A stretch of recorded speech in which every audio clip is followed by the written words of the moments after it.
The Australian Financial Review.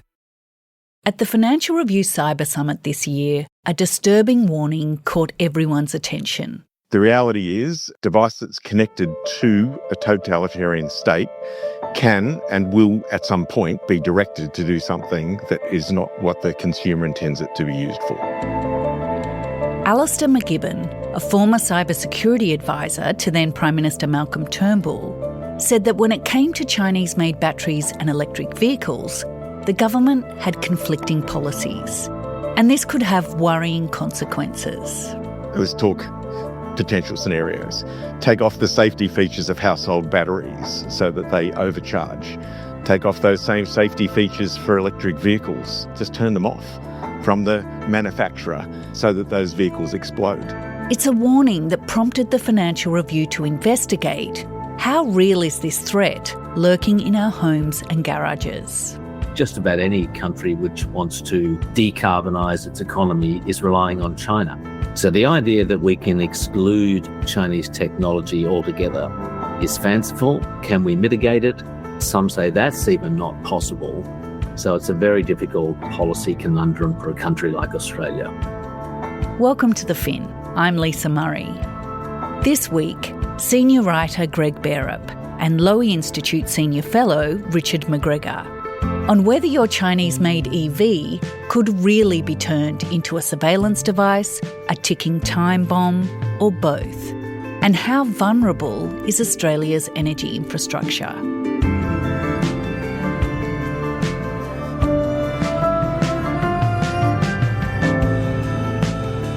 It's Thursday, October 16.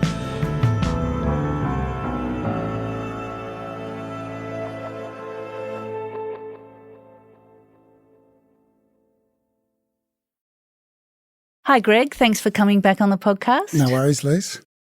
Before we talk about the potential for exploding batteries and surveillance cars, first explain how crucial Chinese-made batteries and electric vehicles have become to Australia's efforts to reduce emissions. They're essential, Lisa. So the government recently announced a target of 62% reduction in emissions by 2035, and the uptake of batteries will be essential to that, and electric vehicles as well. Chinese manufacturers dominate the Australian market, and in the past 2 years, almost 80% of EVs sold in Australia came from China. That's a big number. A big number, yeah. And there's also been a rapid uptake of batteries too, especially since the government's $2.3 billion cheaper home batteries program. Chinese manufacturers account for more than 70% of the batteries being installed in our homes. And cars are now integral to the energy transition. If you're not driving your car, you'll plug it in and draw off the battery with this huge battery and power your home. So they're going to be essential to the grid. And so while we've embraced these Chinese batteries in our energy transition, we've not really considered the risks. But Greg, what prompted you to start writing about this? So early last year, when I wasn't working for the AFR, I wrote a story about advanced manufacturing, and I spoke to Brian Craighead for a feature I was writing. And Brian is the founder of Renaissance Energy, a battery manufacturer, and he'd been spending 10 years building a battery industry here. But he told me about this security concern where if someone overtook the battery management system, they could blow it up. And so we'd been talking for a couple of months about how we would do a story about this, and we were going to kind of do a boy's own adventure and blow up a battery and take an old shed and show what happens when you blow up one of these batteries and film it for a story. Wow. So that never came about. And then what happened? Why didn't you go and blow up a battery somewhere? I just couldn't get it organised, Liz. Right. Then last September, this idea of remote detonation came up when Israel's Mossad used exploding pages and walkie-talkies to kill Hezbollah militants. Hundreds of Hezbollah fighters have been injured by their communication devices exploding across Lebanon in what's been described as an unprecedented hostile act. And while it's not a battery, it still demonstrates that you can, blow these things up from afar. So Brian had Australia's only battery manufacturing factory, which is up at Tomago outside of Newcastle.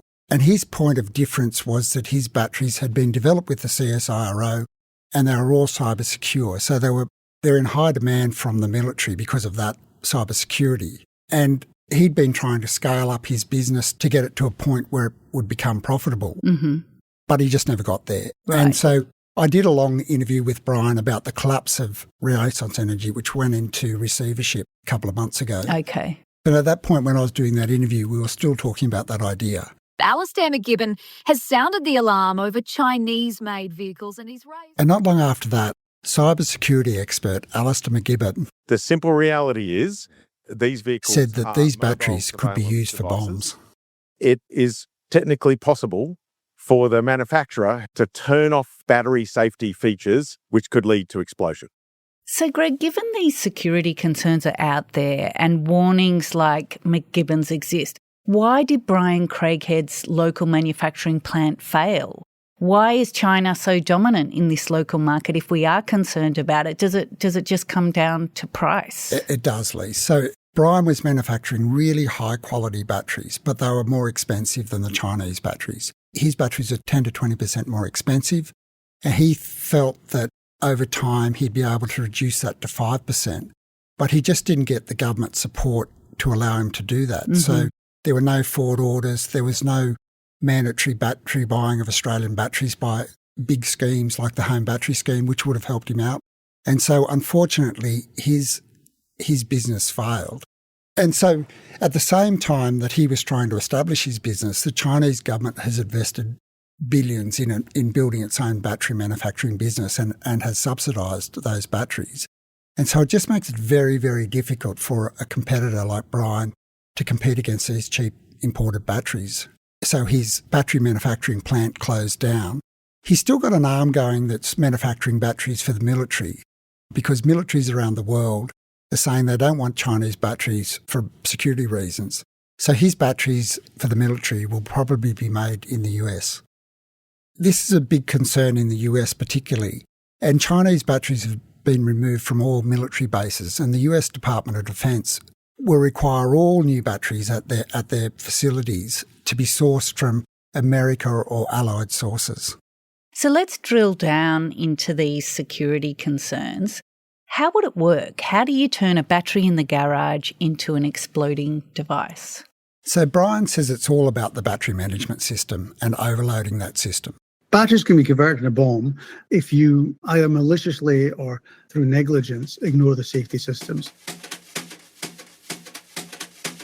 There's a lot of energy in a small space, and the software, its job is to say, hey, I can't take any more energy, stop giving me it, and turning various things off. If you keep pumping that battery with more and more and more and more energy and don't release any, then it can potentially catch on fire or it can become a bomb. So that's true for all batteries. But for EV batteries, it's particularly troublesome for two reasons. The first is that you're sitting on a car that has a lot of energy, around about 10 times a residential battery is sitting in that car. So when things go wrong, there's a lot more damage to be done. The second thing is that cars need performance. So unlike home batteries, cars need to be able to generate energy very quickly. And as a result, they typically use chemistry that's more volatile. Pretty bad combination if you're concerned about the risks. The home batteries are often in your garage, so a bomb or a fire in there is not good. But even in your car, like the batteries in your car are bigger than a home battery, it would cause a massive explosion if it went off. So it's an enormous amount of energy in a small space. And in a small residential space, that will be catastrophic. So look, it's not just about blowing things up. Some Australian officials are increasingly worried about surveillance as well as the ability to manipulate the devices. And so if China isn't happy with us, they don't necessarily have to blow things up. They could just slow things down or just switch them off.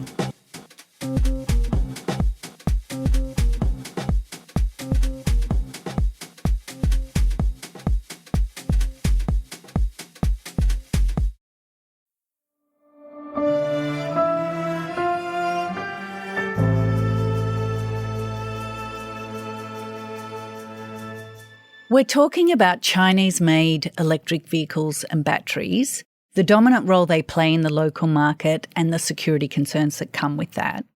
Greg, exploding devices, as we keep saying, are a worst-case scenario. What else are people worried about? So security experts see modern cars as being essentially a rolling computer that can gather information. Their sensors can gather intelligence by harvesting sensitive information. The most significant concern is that there's nothing to stop the Chinese authorities from accessing that data because they can go directly to the manufacturer and the manufacturer has to give it to them. Last year, Minister Tony Burke was warned not to talk about government business in his Chinese-made EV because of concerns that someone could be listening or tracking where he's going. So he had to make changes to his car to make it safer. And in the US has banned all Chinese and Russian-made technology in cars and trucks. Australia's kind of really handed over control. Some of the examples of disruption are they could do things like slow cars down in peak traffic, or they could just turn the batteries off. And so that would have a major disruption to the energy grid. Greg, for your story, you spoke with Lowy Institute Senior Fellow and China expert Richard McGregor, who's been focused on this issue. Hi, Richard. Thanks for coming on the podcast. Hi there. He says while we have to avoid being alarmist, we also need to work out how to de-risk these doomsday scenarios. I asked him a few questions earlier. The rise of Chinese-made batteries and EVs in Australia, and particularly the rise of BYD, has prompted some security concerns. How real is the threat?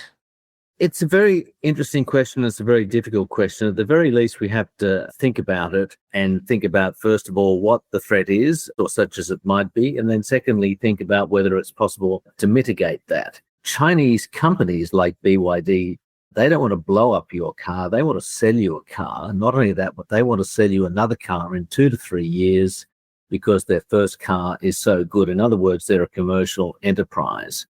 And if BYD, for example, were caught, or it was confirmed that they were, tracking the users of these cars for particularly nefarious purposes, or were willing and able to disable them at a crucial time if there were a conflict of any kind, then that would destroy BYD as a commercial entity in many countries around the world for good, I think. So on one level, you can be alarmist with it. But if you step back from that, there's the issue not just of disabling a BYD car or, in the worst case, making its battery explode or something. It's about, number one, about data and about tracking citizens in a country like Australia driving BYDs. For example, if it's a minister or if it's a senior public servant, these cars these days are sentient devices. They can film what's around them and they can record what's around them. If a BYD, for example, was to drive into the car park of Asia and is to record all the number plates there and then, send that back to a central data server in China, which is quite possibly able to be accessed by parts of the Chinese security state. Is that something we have to think about? I mean, anything is possible these days. If there were to be, and I'm not saying this is about to happen, some conflict between US and China over Taiwan, and Australia was inevitably dragged in, then whether a BYD car was disabled or not would be the least of our problems. A much bigger problem is hackers who hack into the water supply near a military base or the electricity substation near a military base. That's a far more devastating use of a cyber intrusion in the event of a conflict. But as you say, Richard, it's the control that China has by having built up such a dominant market share. And under Chinese law, companies have to comply with intelligence directives from state security. So there is that issue there that we've handed over that control potentially. Well, that's right. Any Chinese company has to do what it's told. But then as a practical matter, each BYD car, and we're just using BYD as an example, and of course it's not just about cars, it's about cranes on docks, solar inverters, wind turbines, etc. All of this is software written in China, updated in China. But as a practical issue, is every BYD car and its owner in Australia stored in a central data bank in China with their address. Not only is it accessible, but it's searchable and it's put into a certain data set in a way that it can be used in a targeted, manipulated sense. That's an extra level altogether. the very least, we have to think about that. Richard, historically, Australia has taken strong decisions on Chinese technology. The government of the day made two significant decisions regarding Chinese telecommunications company Huawei. Can you firstly explain those decisions and why they were significant? And have we moved on? Are we at a different stage now? Yes, Australia took two very difficult, very tough, and I think very correct decisions on Huawei in 2012 under the Gillard government and 2018 under Prime Minister Malcolm Turnbull. The first decision was to exclude Huawei from the national broadband network. The second was to effectively exclude Huawei and also ZTE, another Chinese company, from building our 5G, next generation mobile network. Essentially, the Australian government decided that China wasn't a trusted partner in that respect and really couldn't be put at the heart of our telco network. And I think that was the right decision. China reacted strongly, particularly in 2018, and I think that was one of the precipitating or triggering factors for the sharp downturn in bilateral relations and the Chinese trade sanctions that followed. I think, though, having made that decision and eventually having got through the consequences of it, many in Australia, including in the political class, had a sort of collective breathing out moment. In other words, we took a tough decision, we suffered a bit for it, but we got through it, and we've solved the issue of Chinese penetration of our internet or technical system.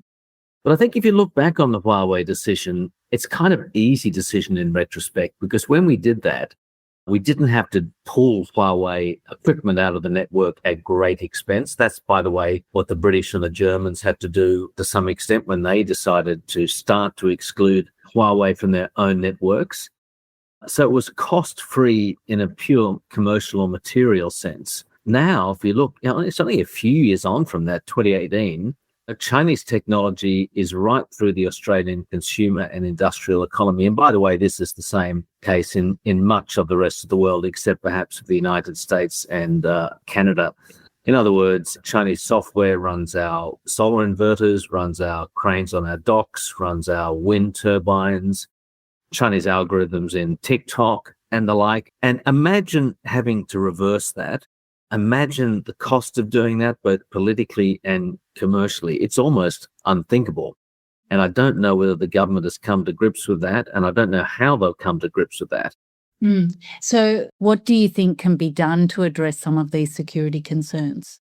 I think we're going to get some policy measures over the next 12 months or so on so-called connected cars. In other words, EVs. We'll get a connected cars policy. Do we decide to have our data stored on shore? Is that enough to mitigate the risk? We have to have some sense of how the data is stored and how it's used, and it has to be done according to our specifications and under our control. I don't see how there's any way around that. Just about any country which wants to decarbonize its economy is relying on China. So the idea that we can exclude Chinese technology altogether is fanciful. Can we mitigate it? Some say that's even not possible. So it's a very difficult policy conundrum for a country like Australia. Thanks so much for your time, Richard. Thank you. So, Greg, these security concerns are real. What can be done to avoid this extreme scenario? What can we preemptively do to guard against these types of threats? So these experts like Brian say we need a kind of a classification system that is similar to your fridge door, your energy rating, because at the moment there's no rating system on any battery that comes into Australia.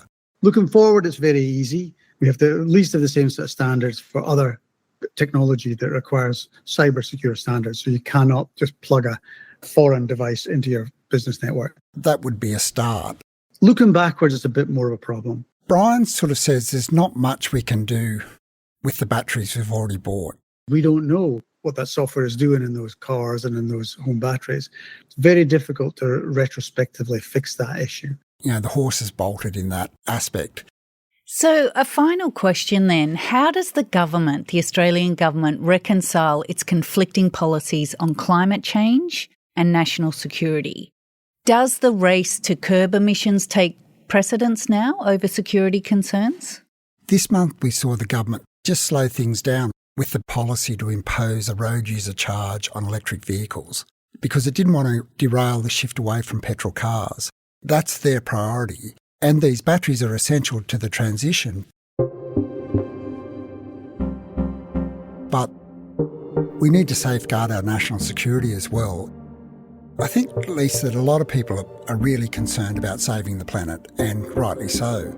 So given a choice, they're probably going to choose one of these batteries, but they shouldn't really have to make those two choices between national security and the planet. It shouldn't be either or. The government should be making the batteries safe for people to buy them without concerns. This threat is not idle. We need to find a way to make both of these things work in Australia's favour. Thanks, Greg. Thanks so much, Lisa.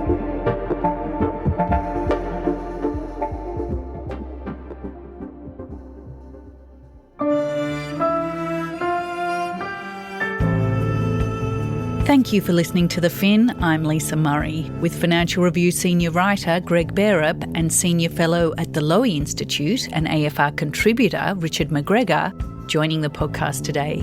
The Fin is produced by Alex Gow and Mandy Coulin. Fiona Buffini is head of premium content. Our theme is by Alex Gow. If you like the show and want to hear more, follow us wherever you get your podcasts and consider rating and reviewing us, as it helps others find us. For more stories about markets, business and power, subscribe to the Financial Review at afr.com/subscribe. See you next week.